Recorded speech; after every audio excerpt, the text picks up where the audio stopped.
alguns pode ser doloroso, para outros, prazeroso. Talvez as histórias que hoje serão contadas signifiquem tanto um quanto o outro. Episódios marcantes, narrados por quem viu ou ouviu falar. Se é verdade, não sei dizer, mas é de tocar a alma. São fatos e prosas que avivam nossas memórias, aquecem nossos corações. Causos que aconteceram aqui, nesta cidade.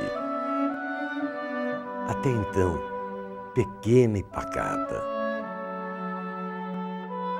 Mas que cresceu e ao longo de seu percurso teceu acontecimentos marcantes. Histórias diversas, hoje revividas como uma colcha de retalho. Feitas de lembranças que nunca vão se apagar. Registradas no âmago de quem ainda se recorda da eterna princesa tecelã, chamada Americana.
Americana era uma região que tinha apenas 15 mil habitantes na cidade, aquela vidinha pacata que era americana.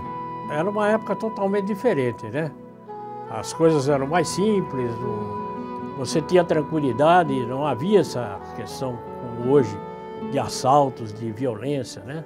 É uma cidade pequena, gostosa e como é ainda, mas era uma cidade que todo mundo conhecia todo mundo, então era normal você andar na rua e você conhecer, cada 10 pessoas, você conhecer umas 2, né? Pelo menos, né?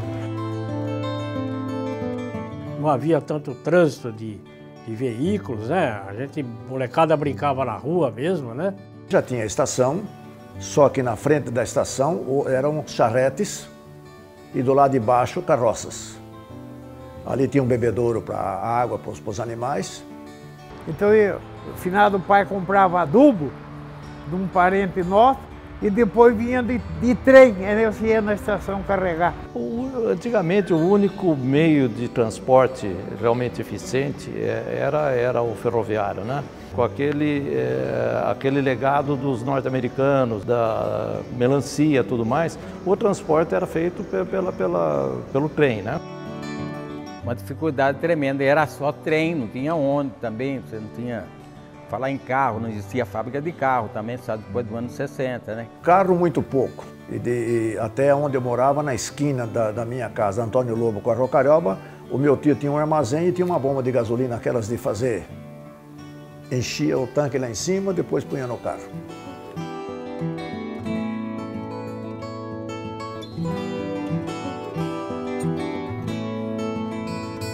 A Americana, ela girava em torno, por exemplo, na minha infância, de 30 a 40 mil habitantes no máximo. Evidentemente que nós éramos, vamos dizer assim, uma grande família. Tinha uma coisa muito interessante disso tudo, que acho que acabou perdendo, que era uma coisa que a gente tinha um leque de amizades bastante diversos, né? Então, uma pessoa lá que era filho do sapateiro, do cara que fazia o serviço braçal na prefeitura ou numa empresa aí, era colega da gente, assim como o filho do maior milionário da Americana. Todos eles eram colegas nossos, né?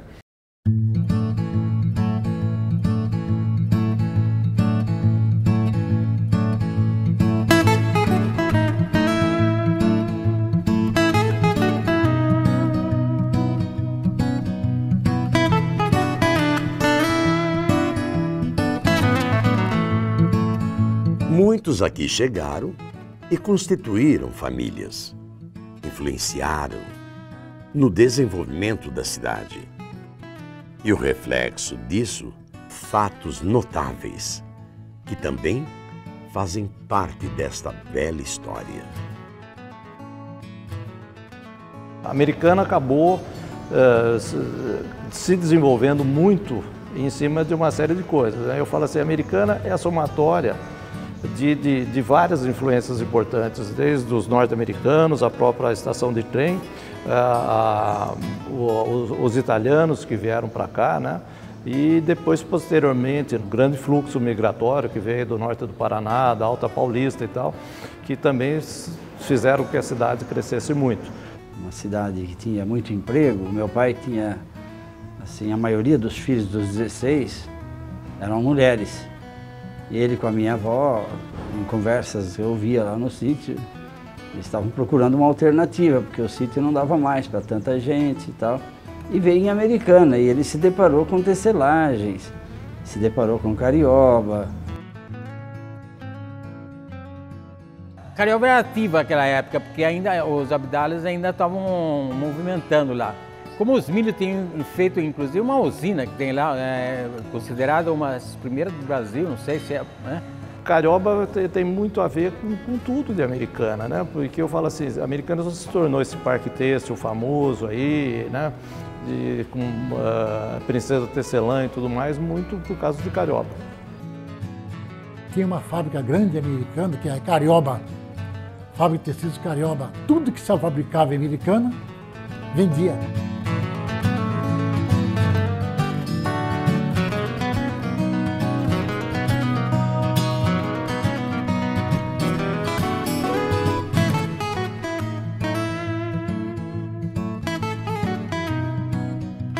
A Americana foi se transformando numa cidade já rápida, cresceu rapidamente. Hoje, 7 de janeiro, apesar dos protestos, a Prefeitura Municipal de Americana está iniciando as obras do convívio da Rua 30.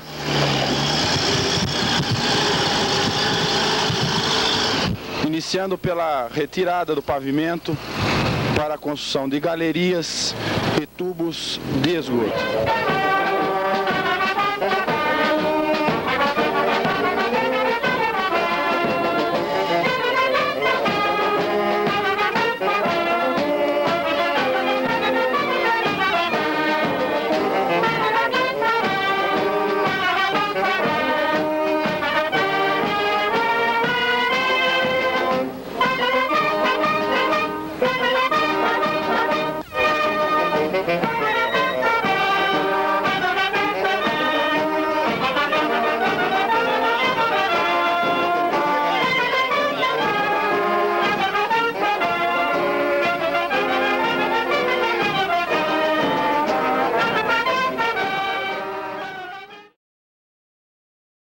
A sinfonia rumorosa dos teares ecoavam pela cidade. E junto aos transeuntes com seus balaios de almoço, o trabalho. A tecelagem era meio artesanal. Era 3, 4 teares para cada tecelão. É o inverso de hoje, né? Hoje é moderno. Então tinha bastante fábrica e com essas fábricas tinha muita gente dentro. A indústria têxtil era o ponto de referência da cidade. Qualquer lugar tinha um salão, se instalava uma indústria. A cidade, você saísse na rua às 5 horas da manhã, você ia ver um movimento incrível de pessoas já indo trabalhar. O que você encontrava de bicicleta, gente a pé, que ia trabalhar na tecelagem era envolvente, sabe? Você ficava, né, tanta gente vivendo, né, do tecido. Foi nessa época que se transformou em Princesa Tecelã. Todo mundo na rua, das 4h30, 5 horas, todo mundo entrava na tecelagem às 5 horas da manhã. Às 5 da matina eu estaria já empurrando lá chamava de breque. 5 da matina, você levantava 4 e pouco para poder ir caminhando, sua marmitinha. Aliás, naquela época americana era interessante. Todo mundo andava na rua. Por quê? Porque era muita gente indo para as indústrias têxteis da cidade. E a Americana até acabou sendo conhecida como a cidade onde o povo não sabe andar na calçada. Todo mundo falava isso. Por quê? Porque todo mundo andava na rua, porque era muita gente. E Americana é um município muito pequeno. Além de ele ser pequeno, ele era rico. Ele já desenvolvia a terceirização, que eram os facionistas. A oportunidade se abria nos quintais. Os espaços ficavam escassos. Mas nada se perdia. Tudo se construía, tudo diante dos olhos da nação. O tecelão ele ia guardando dinheirinho, conseguia comprar um tiar lá que o patrão ia, vamos dizer, pôr para vender. Colocava o tiar, punha no fundo da casa e aí a esposa ia virar o tiar. Tinha muito, a gente tinha 4 tiar no fundo da casa dele. E hoje não, nem se pode fazer isso, mas tinha. Você trabalhava de contramestre, você falava, mas eu vou ficar aqui até quando? Eu vou ver se eu montava um barraquinho ali, botava 3, 4 tiar lá e pegava você e a mulher e os seus filhos e tinha o trabalho. Daí, a pouco de tempo, você via. Tá aumentando lá a fábrica, tá pegando o tecelão. Aí iam lá, já pegava, já era assim o negócio. O tear ficava virando enquanto a pessoa ia almoçar dentro de casa e voltava lá para virar. Gerava muito emprego, né? A par das grandes indústrias, né, que existiam. Né? Então eles pegavam em São Paulo, eles pegavam o fio lá, vinha para cá, fabricava o tecido e devolvia o tecido pronto para São Paulo. Então ele ganhava a mão de obra, era o facionista, ele que fazia isso. O que acontecia? O tecelão via uma oportunidade, né? E tinha condição. Isso que eu acho legal. Então as pessoas foram montando fábricas, fábrica mais fábrica. O fundo de quintal, do lado do quintal vazio, no terreno vazio, montavam uma fábrica, porque vendia, o que fabricava vendia. Inclusive puseram tecelagem perto da minha casa e era um barulho insuportável, porque a gente estava acostumado a viver num lugar mais ou menos tranquilo. De repente os caras puseram fábrica de tecido ali do lado e era aquele tropé que a gente não aguentava, sabe? Mas depois foi acostumando que chegou uma época que a gente escutava o barulho das tecelagens, era a mesma coisa de escutar uma chuva.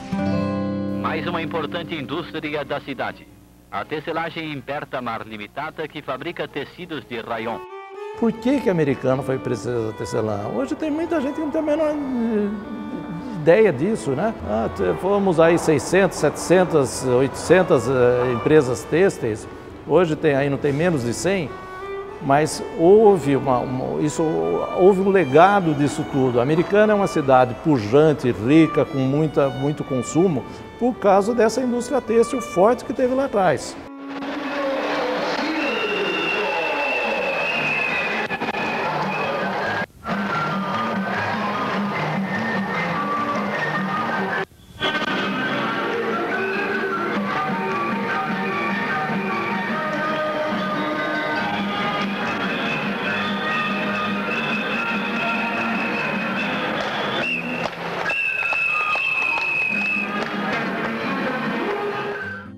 Lembranças daquela infância, em que as brincadeiras ficavam ainda mais singelas com o pôr do sol, com a mãe chamando para entrar, com o grito de até logo do colega, e a certeza que no outro dia todos estariam juntos, celebrando a amizade.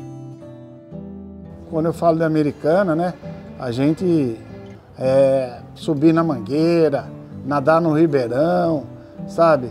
Então, puxa, que infância, né?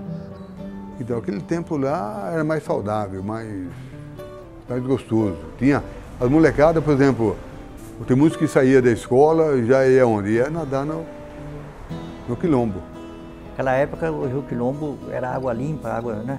Então nessa época a gente dá uma folguinha, a gente ia banhar no Rio Quilombo. E como eu nadava também, cheguei a pescar no Rio Quilombo nessa época. Isso foi antes de 60, certo? Nadei muito no Quilombo. Eu falo isso hoje, as pessoas acham que é um absurdo. Como que você nadou num rio tão poluído? Não, na época não era poluído. O Quilombo era cristalino, hoje para quem vê o Quilombo é uma judiação. Eu de moleque não, eu pesquei muito no Quilombo e comi muito peixe no Quilombo. Podia pescar aqui, eu tenho foto também pescando embaixo da usina da Salto Grande. Também tem fotos tiradas lá, na época. Pegava dourado lá. A gente jogava fubeca, empinava papagaio, enfim, tudo era feito ali mesmo, né? Então, era uma rotina ali da cidade, né? Nós jogávamos raquete, nós andávamos de bicicleta usada, porque nosso pai não podia comprar bicicleta. Nós jogávamos bola de meia. Eu jogava muita bola em frente à Igreja Velha, no pátio da Igreja Velha lá, tinha negócio de jogar bola e tal, né?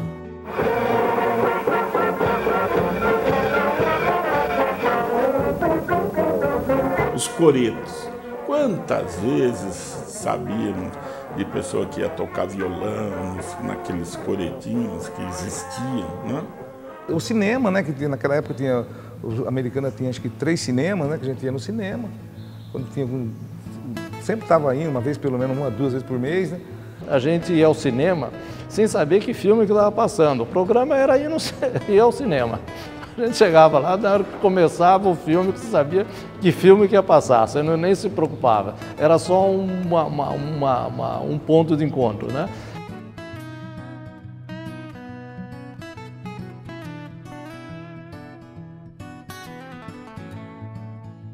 Tinha o footing no centro da cidade, na Praça Central, Comendador Miller, né?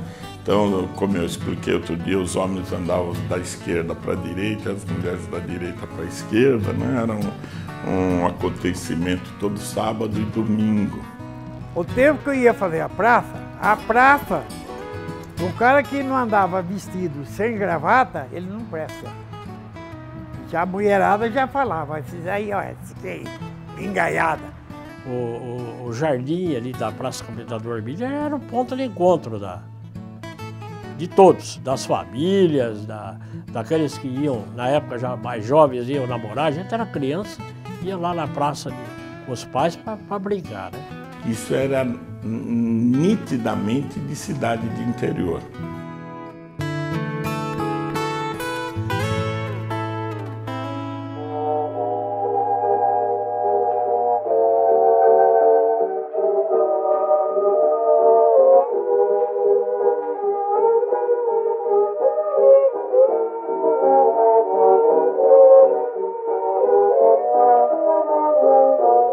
A formosa valsa, composta em razão de um dramático acidente. Foi bem ali, naquela lagoa, ponto de encontro da época. E ali era cheio de árvores, foi nomeado Parque Ideal. Tinha um lago muito bonito, que o pessoal também vinha fazer piquenique, e vinha dançar o chachado. O Parque Ideal foi a coisa mais linda que eu vi. Você precisava ver onde foi o tanque do piquenique trágico, onde ela se afogou, né? Por muitos anos, versões sobre o ocorrido correram a cidade. Veio passear, como muita gente vinha passear, fazer piquenique de domingo aí, veio a neta do Antônio Lobo. E veio festejar aqui no Parque Ideal. Agora eu vou mencionar, até foi meu dentista, Lapierre, Dr. Lapierre, a dona Augustinha Santiago, a mãe dela e o noivo. Vieram em 5. Não se sabe se a jovem vítima era, de fato, neta do então político campineiro, ou se estava no barco com o seu noivo. Eles alugavam o barco, mas não tinha gente habilitada para passear. Então, Vinha uma família aí com 5, 6 pessoas, eles alugavam o barco. Pegaram o barco. E meu pai tinha 17 anos nessa ocasião. Era um domingo. Chegando no meio do lago, era grande.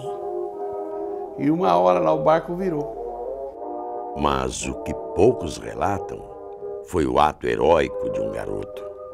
O jovem se jogou às águas na tentativa de salvar. E com a ajuda de outros presentes, o menino foi tirando um a um dos sobreviventes. Salvaram as outras lá e ela não conseguiu salvar, ela morreu afogada.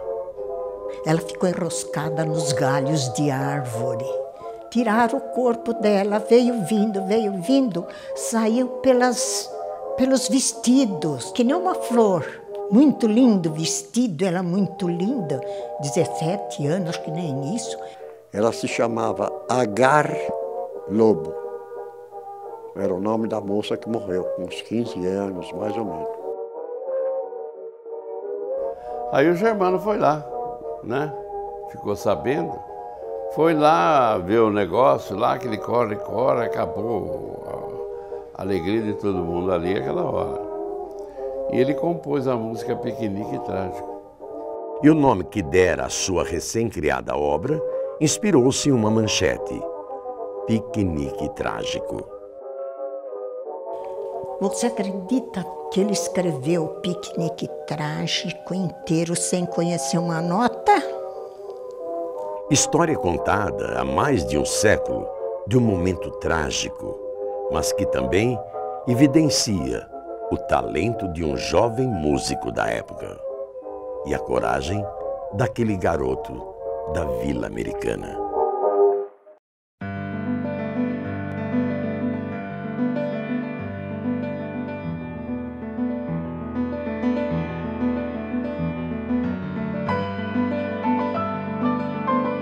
Nobre e sagrado.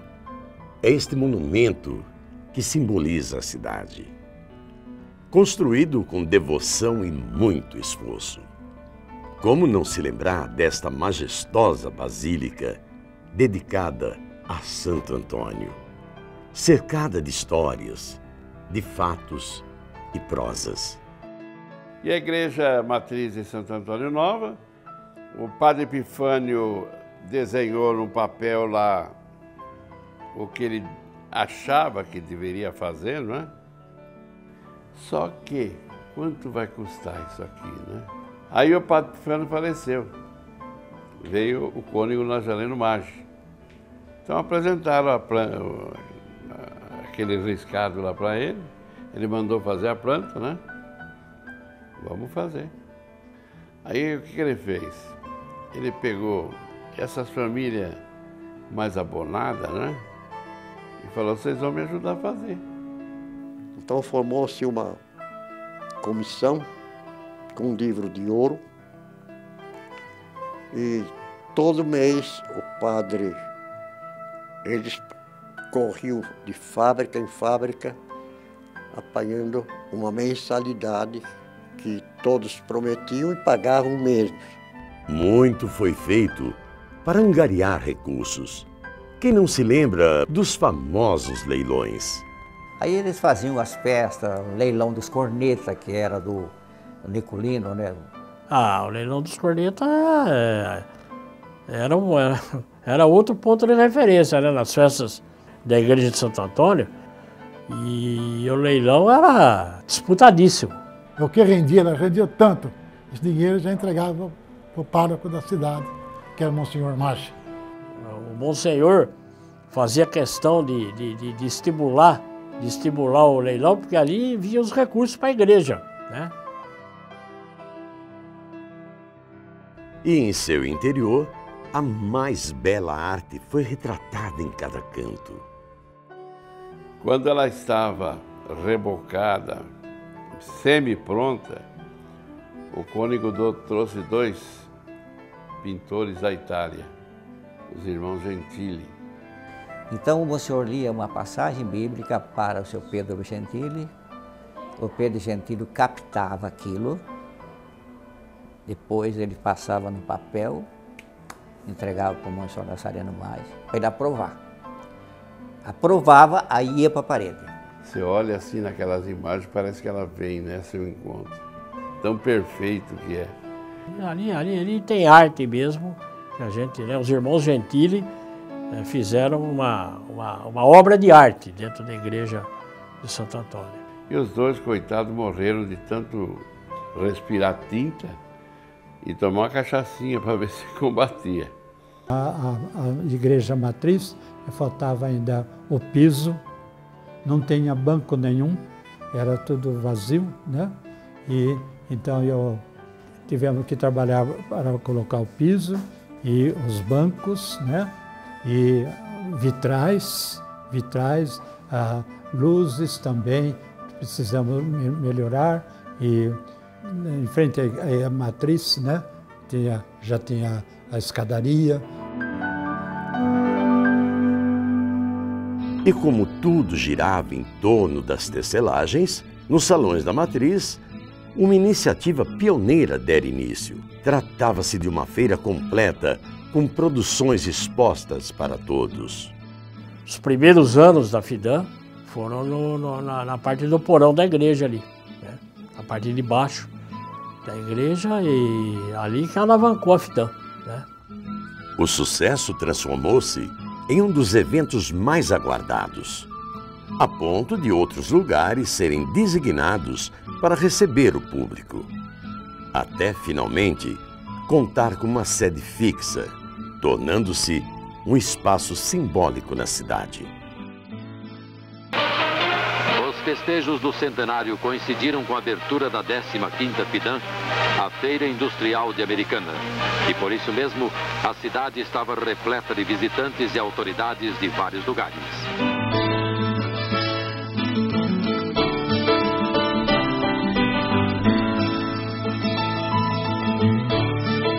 Você chegava lá, você falava, eu quero, sei lá, será que eu acho o tecido aí para mim, assim? Aí você achava, viu? E as indústrias realmente elas cooperavam, elas iam lá, faziam a exposição e vendiam. Tinha empresa que vendia a produção do ano inteiro no FIDAM, você quer saber?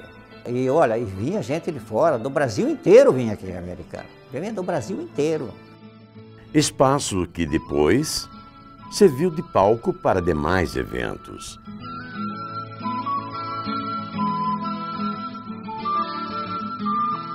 Inclusive, uma grande festa, celebrada há mais de 3 décadas na cidade.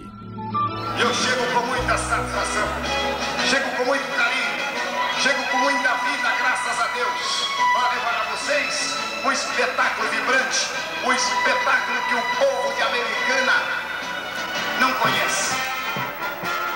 No ano de 1981, eu fui em Tanquinho, aqui perto de Piracicaba, distrito de Piracicaba, e lá tinha começado uma festa de peão, onde o Zé do Prato fazia. E eu cheguei lá e me emocionei, né? Começamos a fazer a festa para ver o Zé do Prato, na realidade, narrar em Americana, era essa a ideia. E nós precisávamos, na época, por 10 mil visitantes para pagar a conta. O Clube dos Cavaleiros, eles tinha a comissão deles, eles queriam fazer uma festa em Americana, porque até então era Barretos, que era conhecido e tal. Então, aonde que você ia fazer? Tinha que ser no recinto da FIDAM. Aí quando eu falei ainda que a festa tinha que ser na FIDAM, aí foi pior ainda. Você tá louco? Lá é um cartódromo, nós não vai conseguir.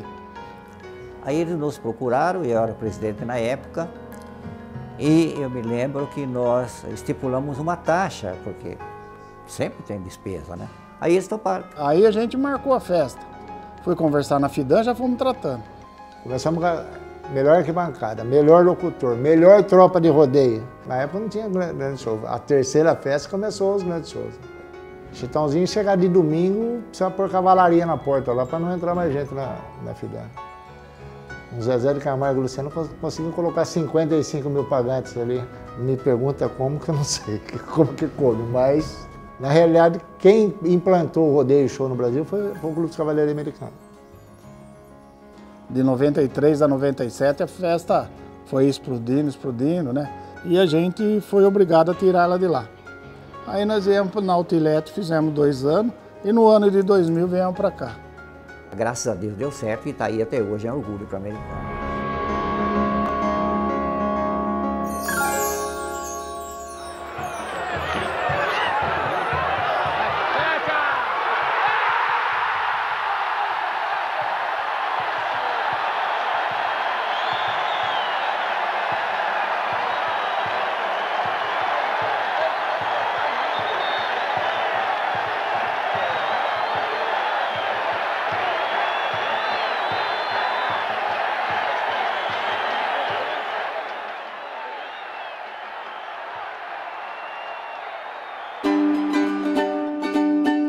como não se lembrar de um time que fez parte de nossas épocas? Época em que se torcia por um sonho, um ideal.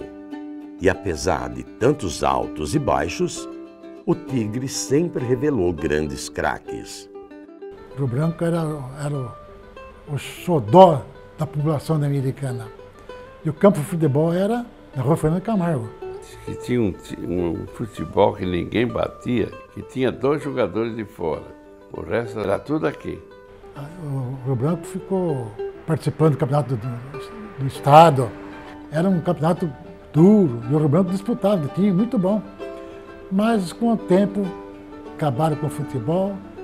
Ele encerrou suas atividades de futebol em final dos anos 50 e foi retomar lá nos anos 70 no futebol profissional, né?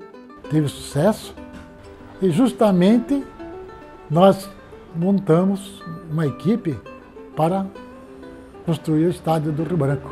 Já visto que o Décio Vitor assumiu lá, ele foi um batalhador, até deu um nome para ele no estádio que ele mereceu, homem honesto, trabalhador. E meu pai, para ele foi assim surpresa, né? Foi surpresa. O dia que ele chegou, a gente já morava nessa casa e ele falou: "Ah, vocês não sabem o que aconteceu." Ele falou: "O nome do estádio vai ter o meu nome." E muito emocionado, chorando mesmo, né? E nós entregamos essas dependências a quem é nosso, ao nosso povo, à nossa gente. Esta é a bandeira do Rio Branco Esporte Clube, tremulando pela primeira vez no estádio do Tigre, o já conhecido Rio Brancão.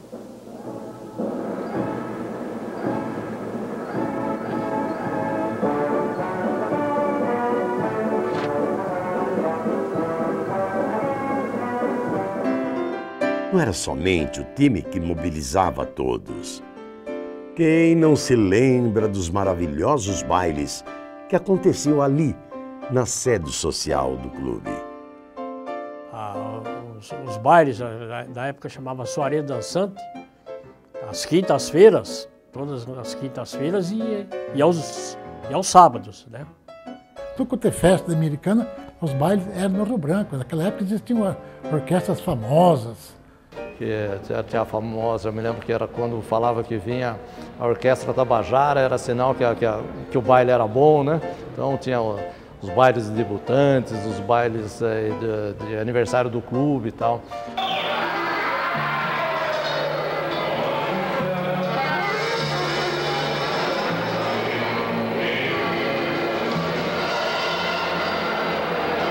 O primeiro festival de Bossa Nova no Rio Branco. Então, com artistas daqui, foi um show inteiro.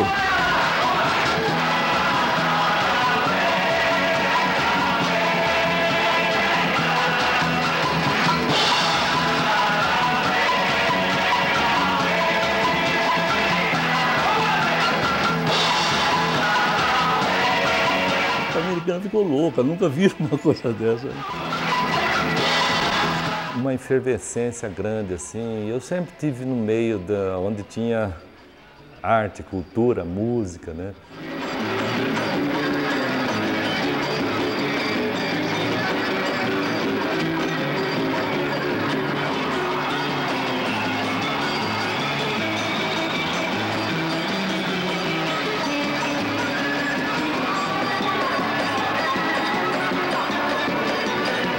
No começo eram bandas, depois começou com o som do Eric, né? Puxa vida, que marcou presença o exatamente, Eric. Né? Todo o conhecimento musical que a gente tem também, junto aqui do aprendizado com ele, foi muito interessante, né? Teve uma época muito boa, só que depois, cada presidente que entra, há uma política que muda. Um clube que foi formado em 1913, perdurou durante a vida toda, passou de gerações e gerações. Quer dizer, o Rio Branco é outra perda lamentável.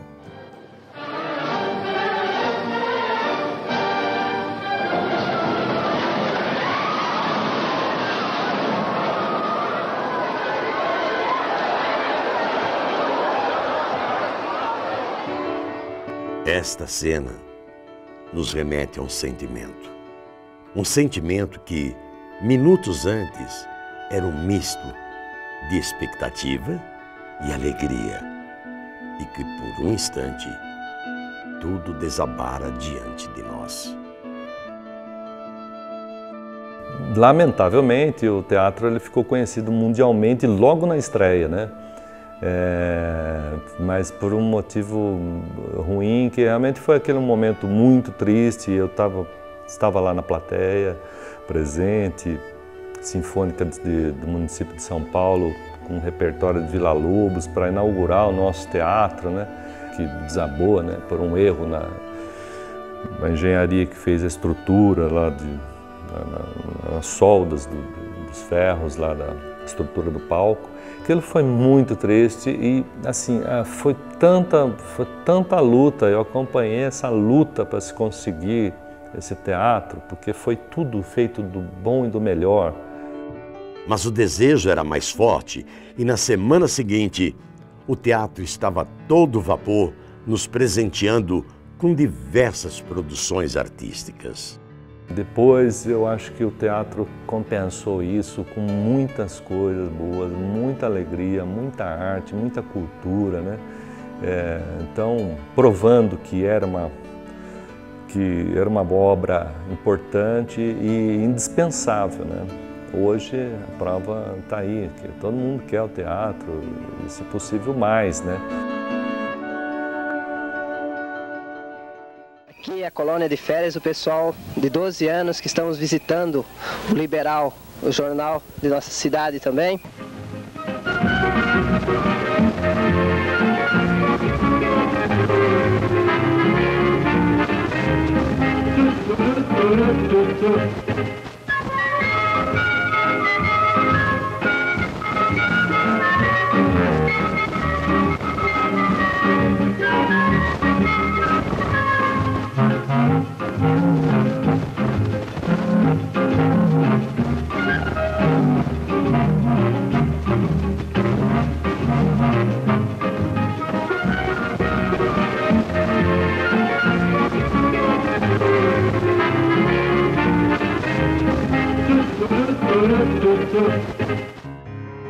Muitos que aqui chegaram trouxeram conhecimento e o talento em ensinar. Quando nós chegamos aqui em Americana, ele já tinha escolhido o bairro Carioba, que nós éramos de Duartino, perto de Bauru, já que nós fomos Piracicabana, os dois. Viemos para Carioba, chegamos os dois no mesmo dia no grupo escolar. Daí ele veio um outro, o supervisor, apresentou o meu marido como diretor da escola e eu como professora. Tinha quase 500 alunos. Todos filhos dos empregados da fábrica. O colégio e a escola normal garantem a educação da juventude de Americana. No grupo escolar Dr. João de Castro Gonçalves, cujo diretor é o professor Alceu Gerner Gonçalves, efetua-se a distribuição da nutritiva sopa. Nossa época de escola, saudades de um tempo em que sabíamos aproveitar cada instante e que hoje faz muita falta. Uma coisa que eu falo, que mais eu vou sentir falta de Americana, era da escola pública. Uma escola pública onde havia uma integração muito grande entre os segmentos sociais e que a gente aprendia muito com isso. Nós que somos um pouco mais vividos, para não dizer antigos, tivemos o prazer e o privilégio de poder estudar em escolas públicas. E eu vivia uma juventude, uma infância, adolescente, juventude mais ou menos normal, como a de todo mundo da minha idade. A gente estudou em escola pública, as escolas públicas eram valorizadas, a gente valorizava os professores, respeitava os professores, o ensino era de qualidade. Olha, naquele tempo as escolas públicas que eram boas. O aluno, quando ia bem, ia para uma escola particular. E a gente exigia dos alunos, nunca um aluno fez malcriação, a classe era cheia e não tinha problema. Bom, a Americana teve a felicidade, eu acho. Eu acho que eu sou produto dessa felicidade porque eu comecei eu fazia o chamado prézinho com a dona Delmira de Oliveira Lopes e eu comecei com 5 anos, eu já estava praticamente alfabetizada. Na infância eu estudei, tinha uma classe, era uma casa só ali na rua, o que é ali? Washington Luiz, quem sabe? Que quem dava aula, inclusive, a dona Joyce. Acho que foi minha primeira professora, a mulher do Gessi Bianco, esposa do Gessi Bianco. E essa foi minha primeira professora. Depois foi passando por outras, as coisas todas, foi crescendo. Aí fui para o 2º ano de ginásio. Naquela época tinha que fazer exame de admissão para o ginásio, né? Fazia o exame, se você fosse aprovado, você entraria na primeira série do ginásio. Sim. Não entrava direto, essa coisa de ter primeiro ao 8º e agora ao 9º ano, né? E depois você entra no 1º. Não era assim. Todas as classes estudavam nas escolas públicas. Eram raras as pessoas que estudavam em escola particular. Nem tinha. Não sei se pode dizer particular, mas o que tinha era Divino Salvador, onde era só as meninas, numa classe mais abastada, e abriam exceções para algumas bolsas de estudo. Era uma escola só de mulheres, né? As freiras e tal. Eu entrei como estudante aí, mais 3 amigos meus, porque nós fazíamos parte de um clube chamado Clube Vocacional. Eu frequentava a igreja do Bom Jesus e vinha para cá praticamente todos os dias. Nós éramos muito amigos das freiras, nos tratavam muito bem, uma educação, nossa! Se o Brasil tivesse a educação que foi desenvolvida aí, você tinha desde as matérias normais, né? Balé, piano, teatro, tudo que você imagina, tinha criatividade assim, excelente.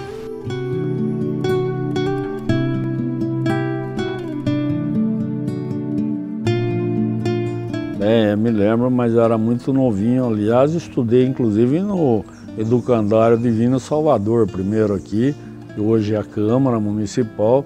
Posteriormente eu fui para o Heitor Penteado, estudei lá um período primário e depois eu estive fiquei cursando o ginásio no Presidente Kennedy.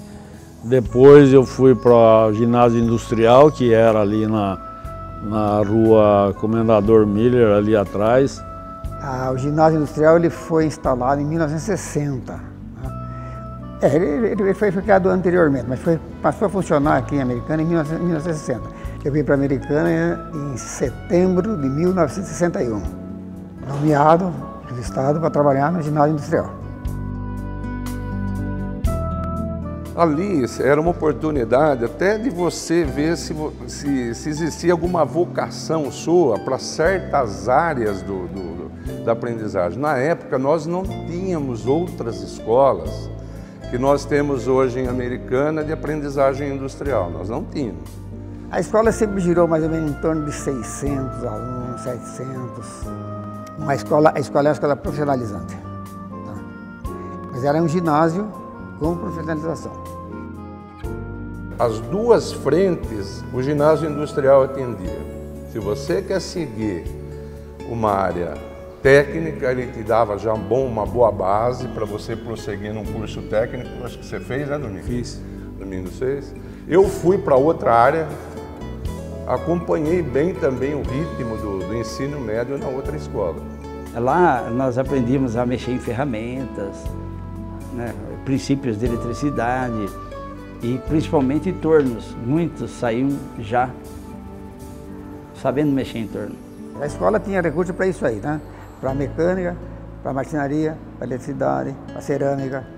Eu acho que o que nós fizemos na nossa época foi preparar o aluno para ele no futuro. Além da dedicação do professor, os alunos ali, eles iam porque eles queriam estudar. Foi muito bom, foi um tempo que a gente não esquece, viu? Aliás, esse lugar é o predecessor de tudo isso aí, né? É ali a raiz, né? Essa parte que hoje o Polivalente tem aqueles cursos de edificação, lá já existiam esses princípios também.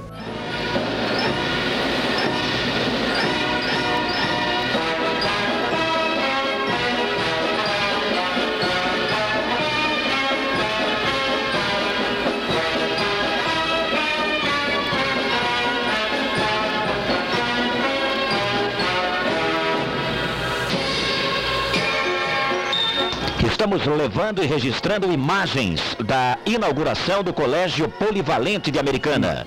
O início do Polivalente foi da seguinte forma: o Jairo de Azevedo era deputado estadual, ele tinha uma verba para investir na cidade, né? Então ele adquiriu essa área que vai aqui desde a Avenida Nossa Senhora de Fátima até a Avenida da Saúde. A intenção dele era formar um clube assim para os operários, né? União Operária, né?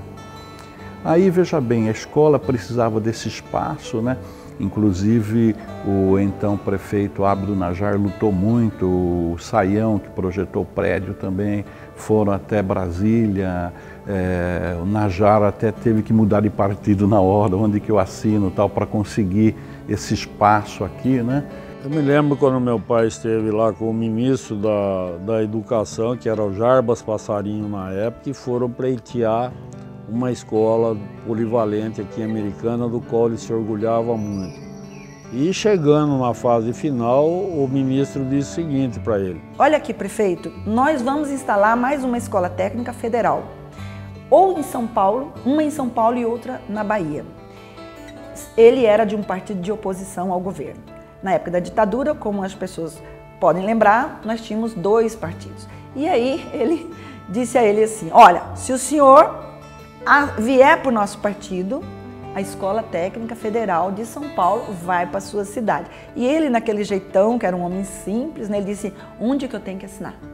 E aí foi que ele conquistou a trazer o Polivalente para a Americana, que ele achava muito importante e acha importante uma escola do nível do Polivalente Americana.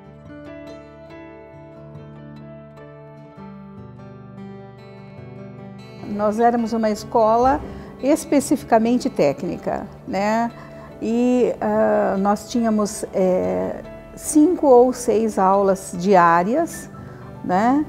E só, era o período da manhã e o período da noite. Bom, a escola, quando eu entrei, ela tinha bem menos aluno, então era mais fácil conhecer todo mundo, né? Hoje ela cresceu muito, a gente tem apego, né? Porque é muito tempo. É minha segunda casa.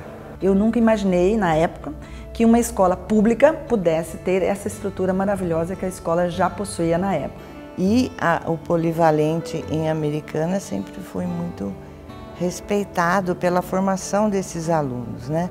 Tanto na área técnica como na área humana, de valores, essa coisa.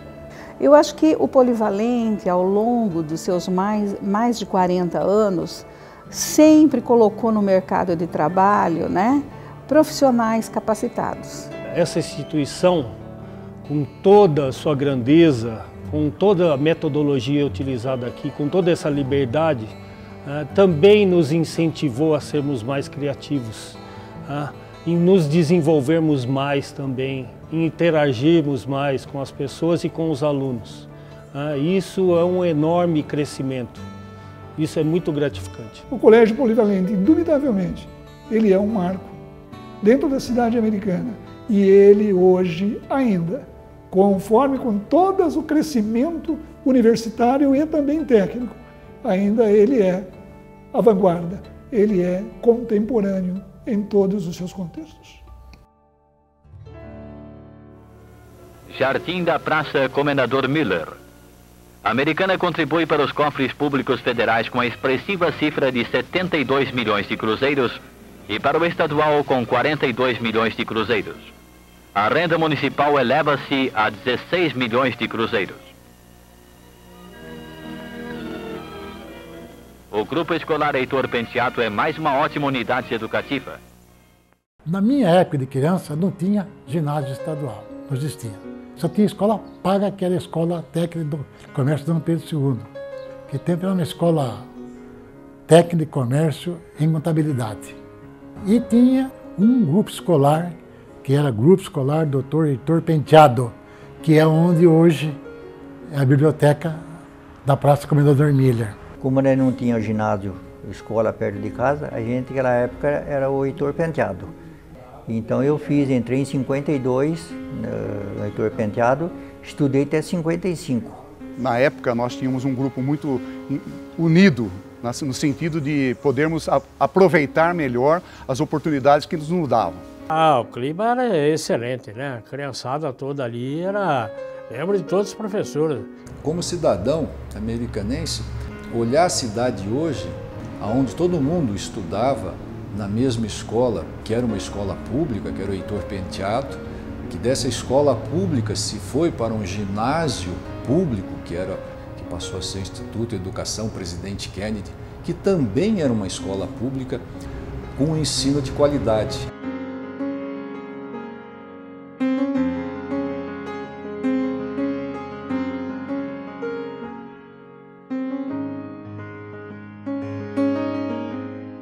Foi uma época gloriosa na educação de Americana.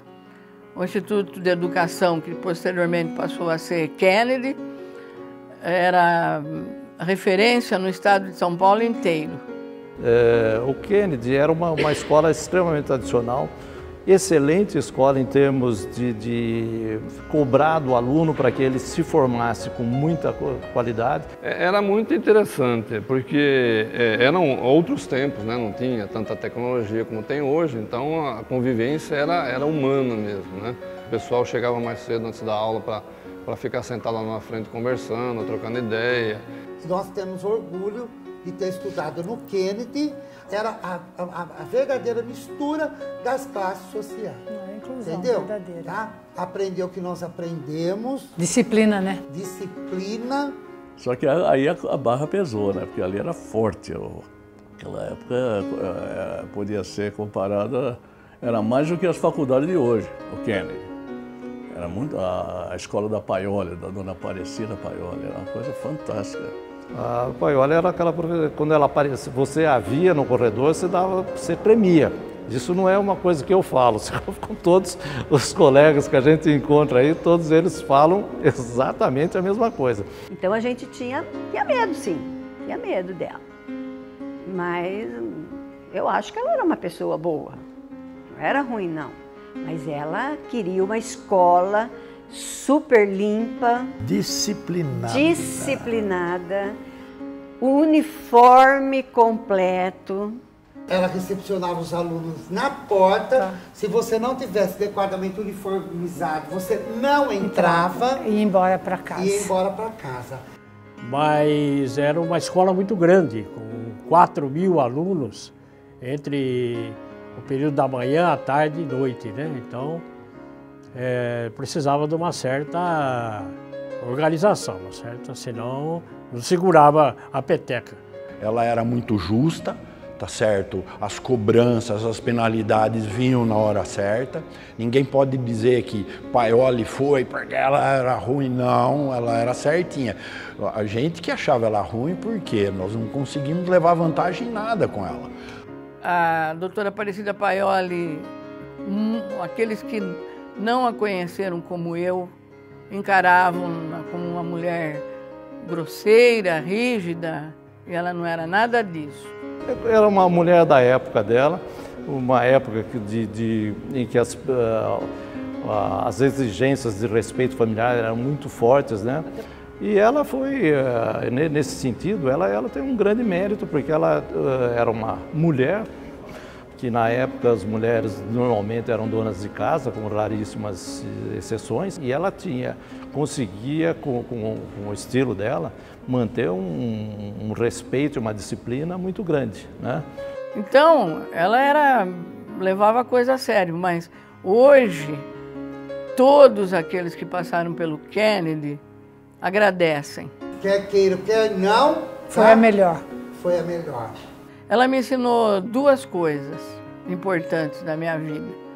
Não ter medo, ir a ler, estudar e continuar sempre se interessando por todas as coisas. Voltando um pouco ao Kennedy, eu falo que alguns professores me marcaram muito, principalmente o seu Wilson Camargo, que era uma pessoa que eu até hoje lembro dele dando aula. Outra coisa que ele fazia que era muito interessante era o teatro, né? Até ele, uma vez ele ficou bravo comigo, que os meus 3 irmãos mais velhos passaram pelo teatro e eu acabei não indo. Essa era uma tradição do Kennedy, era essa parte cultural, era a parte de teatro. Todos os anos havia uma apresentação, né, de uma peça teatral. Aí mexendo já com teatro lá dentro da escola, comecei a mexer com o negócio de teatro e música. Era professor de música, né? Era uma figura, né? E outros professores também que eram assim muito queridos dos alunos, né? Na sala de aula da dona Lena Covesse, um dia ela dava aula de desenho. Eu lembro, né? Eu lembro aí, perfeitamente do lado, nós sentávamos juntos. Momento. Também, tô vendo. E aí ela fala, meu marido quer falar com você, você pode ir até ele, quer fazer uma entrevista. Na verdade, o turismo nem existia na época. Seria uma representação que ele estava trazendo de São Paulo, de uma empresa de turismo. E aí, ok, eu fui. Não sei se ele entrevistou outras pessoas, outras alunas, né? Novinha, não. Acho você foi convidada para essa entrevista. E aí fui, me contratou. E depois eu segui minha carreira.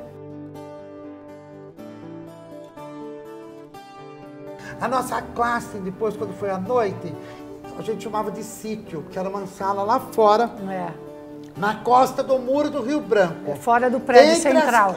Fora do prédio central, isso. Entre as quadras da escola. Era uma delícia, a gente fumava escondido.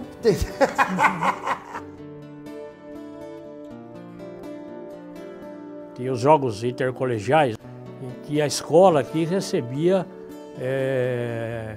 equipes, né, formadas de outras escolas de todo o estado de São Paulo. Todo ano tinha aquele torneio entre as escolas, tal. Era muito bacana. Modéstia à parte, eu tenho umas medalhinhas lá em casa. Ganhou. Você também tem uma lá comigo. E vinham para cá para disputar campeonatos aí de vôlei, basquete, futebol de salão, atletismo e tal. E era interessante que nós, alunos, recebíamos na nossa casa, por 4, 5 dias lá, os estudantes de outras escolas. Então era uma experiência muito rica, né?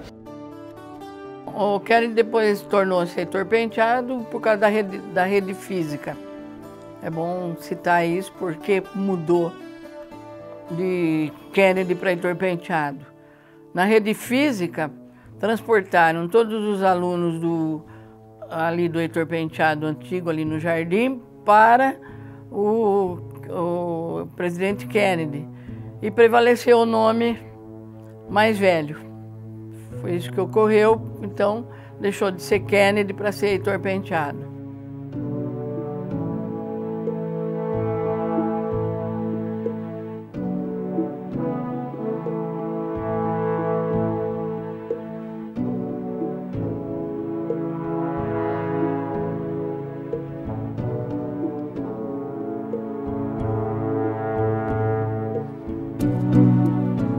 O vocacional foi outro marco na história de Americana e da educação. Foi uma escola completamente diferenciada. Uma escola que, inclusive, eu sonhei. Até o momento, nós conhecíamos apenas as chamadas escolas tradicionais. O que são as escolas tradicionais? São aquelas escolas onde as carteiras são enfileiradas, os alunos ficam um atrás dos outros, onde o professor fala, o aluno não fala nada, ele só ouve. E tem a prova escrita que você, vamos dizer assim, o que ele passou, você respondeu exatamente o que ele disse, é aquilo que vale. Em contraposição a isso, surgiu um novo modelo de educação, que na pedagogia nós chamamos isso de movimento escola novista. Essa escola veio como um modelo para a Americana, aqui onde fica o João 23 hoje, na rua Duque de Caxias. E Em 62 começou a funcionar, no dia 7 de março. Uma escola pública, não era uma escola privada, paga, uma escola pública, de manhã à tarde. O ginásio vocacional foi uma experiência extremamente interessante, muitíssimo à frente do seu tempo. Aprendi a gostar de uma série de coisas em termos de matéria escolar e tudo mais, muito pelo vocacional. As aulas eram em grupos, dificilmente você ficava naquele esquemão sentado, esperando o professor falar. As atividades, elas iam além de simplesmente passar algum conhecimento, não. Era formar a pessoa. A base, né? A base e aquele senso crítico. Você tinha esse mix de aulas tradicionais, com aulas com atividades mais físicas, mais intelectuais, mais de entretenimento. Na verdade, a pedagogia, a proposta pedagógica do vocacional estava centrada em Piaget, Jean Piaget.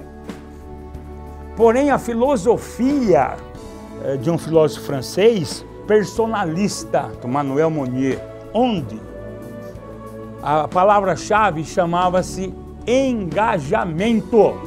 Então isso era uma coisa extremamente enriquecedor, né? Você estar engajado em alguma coisa, você fazer parte de alguma coisa. Eu lembro assim, no primeiro ano, primeira semana de aula, a gente já teve que trazer alguma coisa por escrito, quem era a nossa família. Então eu me lembro que fiz tinha que até desenhar a família, levar um negócio escrito, então, nome do meu pai, que ano que ele nasceu, minha mãe, que ano que ela nasceu, papapá. Então a gente já tinha um pouquinho de noção de onde nós viemos, né? Estudávamos o bairro onde morávamos, passamos depois para a cidade, depois fomos para a região. No segundo ano, nós estudamos a história do estado de São Paulo. No terceiro ano, nós estudamos a história do Brasil. E no quarto ano, nós estudamos o mundo.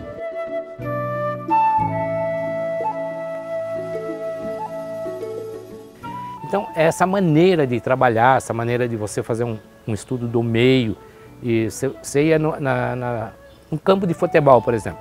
Você vai falar, você vai ver o campo de futebol, você vai ver só o pessoal jogar bola. Não, você ali ia aprender tudo, você ia aprender biologia, porque tem a grama, você ia aprender matemática, você ia ter as medidas do campo, você ia aprender a parte social, porque estava trabalhando com seres humanos. Isso vai fazendo com que você não veja as sombras, como era mostrado no ensino tradicional. No ensino tradicional nós víamos sombras, no vocacional nós víamos a realidade, in loco.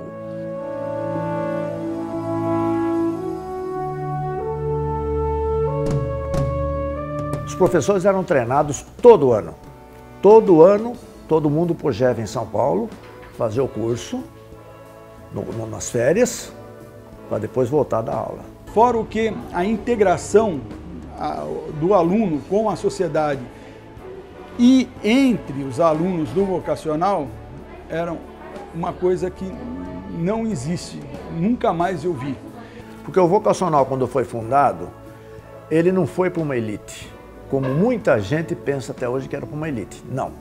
Nós já havíamos lá no ginásio com classes mistas de 30 alunos e uma coisa importante, de todos os níveis sociais. Rico, pobre, médio e sem coisa nenhuma. Por quê? Na seleção de alunos não eram os melhores que tinham notas. Eram entrevistados e aquele que interessava para a escola, dentro daquela seleção, eles eram chamados para poder assumir a escola e frequentar a escola.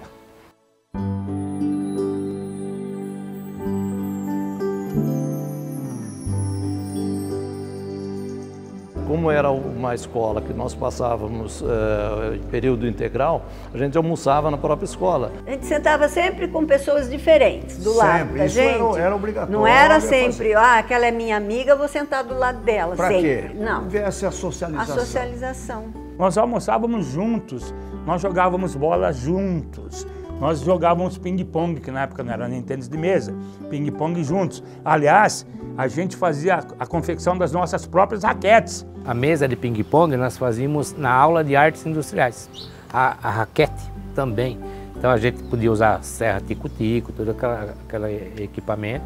Então é um prazer muito grande você estar jogando ping-pong com uma raquete que você fez. Você não comprou, você fez, você produziu a sua raquete.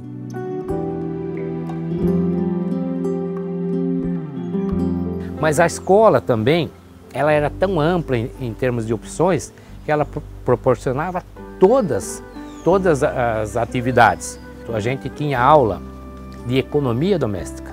Então as nossas aulas eram para fazer comida, aprender a fazer comida.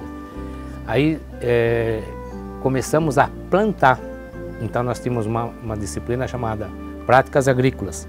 Então nós plantávamos as sementinhas, fazia canteiro, adubagem, tudo isso daí a gente aprendia e comia a comida que nós plantamos. Tinha os estudos do meio, tinha as aulas práticas de artes industriais, práticas comerciais. Práticas comerciais visava a preparar ou dar uma visão para o aluno do que significava, do que era o comércio e a indústria, para ele poder ter uma noção e se ele tinha alguma vocação para aquilo depois. Lá dentro nós acabamos criando um banco pedagógico. Onde eles aprenderam também sobre cheque, sobre empréstimo de dinheiro, etc. E que tudo era feito dentro da escola. E sempre no intervalo maior das aulas. Aí você tinha artes industriais, onde artes industriais... Uma oficina. É oficina, e eu, por exemplo, cheguei a trabalhar com torno para madeira e torno para metal. Tinha a parte também cultural, de teatro, tinha música. A gente tinha aula chamava Orfeão, né? Mas eu lembro de ter pegado gosto por músicas clássicas, de tanto que a dona Hélia falava flauta doce, a gente tocava flauta, fazia apresentações com a flauta, mas era uma aula completa e a gente aprendia música por pauta mesmo, né? Assim, de ouvido. Ler a pauta. Então a gente teve uma gama de matérias, né, Freud, que é onde a gente teve oportunidade de experimentar um pouco de cada coisa. E aí mostrando aonde você se destacava. Nós acabamos sendo uma família. Eu convivi com meus amigos durante 4 anos, das 8 às 5 horas da tarde, das 8 da manhã às 5 da tarde. E todos os dias a bandeira era hasteada. Nós vivíamos 24 horas vocacional. Eu tenho amigos que começaram quando o vocacional foi uma experiência em Socorro. Os 3 primeiros vocacionais foram inaugurados em 1962. Aonde? São Paulo, no Brooklyn, porque São Paulo, capital do estado. A Americana, por que Americana? Grande centro têxtil na época. E por que Batatais? Agrícola. Em anos subsequentes, Rio Claro. Por que Rio Claro? As estradas de ferro. São Caetano do Sul. Por que São Caetano do Sul? O grande ABC, a grande industrialização, indústria pesada. E Barretos. Por que Barretos? Agropecuária. Então, é interessante como nós estávamos adiantados no tempo. Todo ano, o vocacional fazia avaliação dos professores para ver se eles iam continuar no ano seguinte lecionando. Aqueles que se adaptavam ao tipo de ensino ficavam, os que não se adaptavam eram dispensados. Só que o que aconteceu? Esses professores denunciaram dizendo que a escola, porque eles tiveram um entreveiro com a diretora, Dona Áurea Cibristi. Era uma orientadora de nível super elevado, com outras intenções, e não aquelas de fazer nada de coisa contra a revolução, nunca tivemos. E justamente ocorreu que o boato que iam ser dispensados esses professores que se revoltaram e denunciaram no GECAM a escola. E o GECAM, na verdade, era aliado da escola. O GECAM emprestava barracas para fazer o acampamento. Todo ano nós íamos buscar no GECAM as barracas, eles montavam as barracas para nós, os soldados. E o que era acampamento? Os alunos saíram da escola e iam acampar num sítio. Vocacional foi tido como uma escola subversiva, que nós fazíamos, por exemplo, o estudo do meio e tínhamos barraca, onde a gente ficava em barracas, acampados, eles falavam, eles achavam que aquilo lá era um treinamento de guerrilheiros. Guerrilheiros com 12 anos, 13 anos de idade. Houve uma interpretação errônea por parte do governo de então, do governo militar. Houve uma perseguição, tortura, prisão de professores, uma coisa extremamente absurda, né? O vocacional, ele era revolucionário em termos de educação. Puxa vida, vocês imaginam um país que naquela época era de terceiro mundo, levando um projeto educacional revolucionário, onde o aluno era integrado e ao mesmo tempo recebia informações de primeira qualidade e desenvolvia o senso crítico. Da história da pedagogia brasileira, as experiências dos ginásios vocacionais foram uma das histórias mais ricas da educação no Brasil. Foi o que revolucionou. Eu participei dessa história e a minha vida, tanto pessoal como profissional, levou em consideração muito essa base. O crescimento que eu tive nesses 4 anos de vocacional definiram a minha vida, a minha profissão. Foi uma escola que deu abertura para que os alunos falassem, dialogassem. A gente teve oportunidade de saber quem foram os fundadores de Americana, o porquê Americana, como que a Americana começou, qual era a economia da época da fundação, quem foram os primeiros prefeitos, quem que trouxe carioba para a Americana, a história do tecido, a história da tecelagem. E se tivesse continuado essa experiência, hoje o Brasil seria talvez o líder no setor de educação de primeiro e segundo grau no mundo. Lá no vocacional, era feliz, eu fui feliz e sabia que era feliz. Eu acho que a minha vida não valeria a pena se eu não tivesse feito vocacional. Foi uma tristeza muito grande o que fizeram com o ensino vocacional.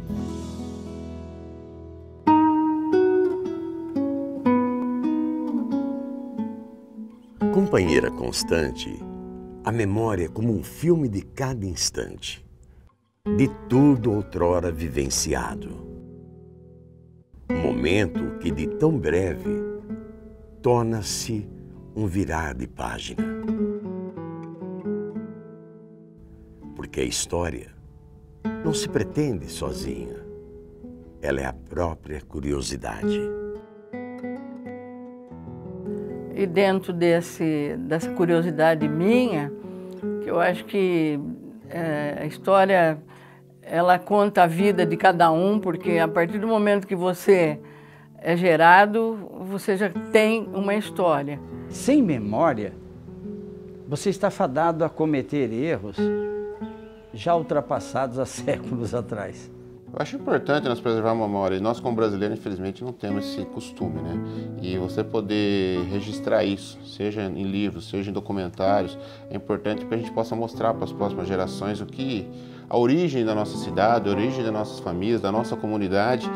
Uma população saber o que houve, as pessoas que passaram por aqui, o benefício que elas trouxeram, o que houve na nossa cidade. Isso é história para a gente passar para essa nova geração que está aí e saber e ter orgulho da nossa cidade americana. Eu digo que a Americana não lembra as coisas que ficaram no passado e que seria um álbum fantástico de histórias. Um álbum com narrativas em diferentes percursos. Atrás delas estamos nós, de carona com a vida, colhendo cada instante que, de tão precioso, virou parte de nós. Uma parte possível de ser dividida, que pode ser lembrada, anotada, relatada, transmitida cada qual da sua maneira. Afinal, são apenas histórias, contadas em fatos e prosa.